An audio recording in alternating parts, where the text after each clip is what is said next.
ఇది మత ఉన్మాది కరుణాకర్ సుగుణకు మాత్రమే, నా ప్రియ హిందూ సోదరులకు కాదు, గమనించగలరు. ఇతనేమన్నాడు ఒక్కసారి చూడండి, పిచ్చ కౌంటర్ ఇద్దాం. దానికంటే ముందు మన ఛానల్ని సబ్స్క్రైబ్ చేయడం మర్చిపోకండి. నువ్వేం పీకలే, అది ఏంటో నువ్వు పీకేది లేనిపోయినా పేద పాస్టర్లను పట్టుకొని చేస్తున్నారు. నువ్వు నా కొడక, నీకు దమ్ముంటే నీ దేవుళ్ళు ఎలా పుట్టారో అది ముందు నీ చరిత్ర తెలుసు. నా కొడక అరే నేను చెప్తున్నా, నా కొడక మీ పాస్టర్లందరినీ నా కొడక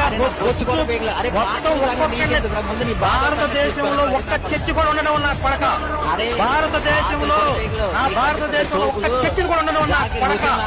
అందరినీ గర్వం చేసి పడుతున్నా, అందరినీ గర్వం ఈ పాస్టర్లందరి చేత బొట్టు పెట్టిస్తా, పాస్టర్లందరి చేత జై శ్రీరామ్ అనిపిస్తా, పాస్టర్లందరి చేత భగవద్గీత ప్రచారం చేపిస్తా. ఒక్క చర్చి ఒక్క పాస్టర్ కూడా ఉండడం నా కొడక. యారా కరుణాకరా, నీ బాబులు ట్రై చేశారా క్రైస్తవ్యాన్ని ఆపాలని, కానీ వారి వల్ల కాలేదు.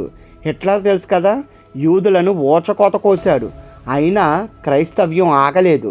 వాడెంత మూర్ఖుడో తెలుసా? నీలాంటోళ్లను 1000 మందిని కలిపితే వాడొక్కడో. వాడి ముందు నువ్వెంత పిల్లబచ్చావి, వాడి వల్లే కాలేదు. ద గ్రేట్ అలెగ్జాండర్ తెలుసా, వాడెంత మూర్ఖుడో తెలుసా? వాడి వల్లే కాలేదు. వీళ్ళిద్దరు బాబు నెబుకద్నెజరు, వాడి వల్లే కాలేదు. నువ్వెంత, నీ బ్రతుకెంత? క్రైస్తవ్యాన్ని ఆపడం నీ వల్ల కాదు కదా, నీ తాతలు దిగొచ్చిన వారి వల్ల కూడా కాదు. కాబట్టి నవరంధ్రాలు మూసుకొని నీ పని నువ్వు చూసుకో, ఓకే?